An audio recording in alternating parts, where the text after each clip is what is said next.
તો આ તરફ બનાસકાંઠાના પાલનપુરના વેડંચાથી ગાદલવાડાને જોડતો માર્ગ બિસ્માર બન્યો છે। ધોધમાર વરસાદને કારણે માર્ગની હાલત કફોડી બની ગઈ છે। બિસ્માર માર્ગને કારણે 150થી વધુ પશુપાલકો સહિત સ્થાનિકોને હાલાકી વેઠવાનો વારો આવ્યો છે। માર્ગ પર કાદવ કીચડનું સામ્રાજ્ય હોવાથી અવરજવરમાં મુશ્કેલી સર્જાઈ રહી છે। તો 3 કિલોમીટરનો માર્ગ બનાવવાની વર્ષોથી માંગ કરાઈ છે। બાળકોને શાળાએ જવા માટે પણ મોટી હાલાકી ભોગવવી પડી રહી છે। માર્ગ બનાવવા સરપંચ, કલેક્ટર અને મુખ્ય પ્રધાન સુધી રજૂઆત કરવામાં આવી છે। મહિલાઓ સહિત લોકો 7 કિલોમીટર ફરીને જવા માટે મજબૂર બન્યા છે।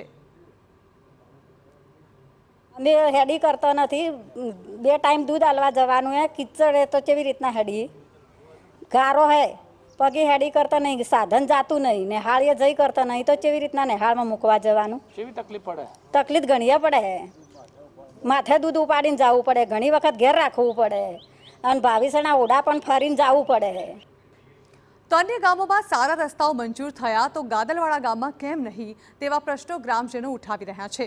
वर्षोथी सारा रस्तानी मांग कराई, सरपंच, कलेक्टर और मुख्य प्रधान सुधी रजूआत कराई, छतां आश्वासन मळ्युं पण रस्तो नहीं, जेथी गामना लोकोनी मांग छे के तात्कालिक धोरणे रोड मंजूर करीने समस्यानुं निराकरण लाववामां आवे। अहींया 150 खेडूत छे, आवा जवानी तकलीफ पड़े छे, कादव कीचड़ थयो छे, तळावना कोठे छे એટલે મોટું ગાબડું પડી ગયું છે અને અનેક કેતન સાહેબ પણ અમે જઈને આવ્યા। એમને એમ કહ્યું છે કે તમારો રોડ મંજૂર થઈ જશે પણ કંઈ જવાબ આપ્યો નથી।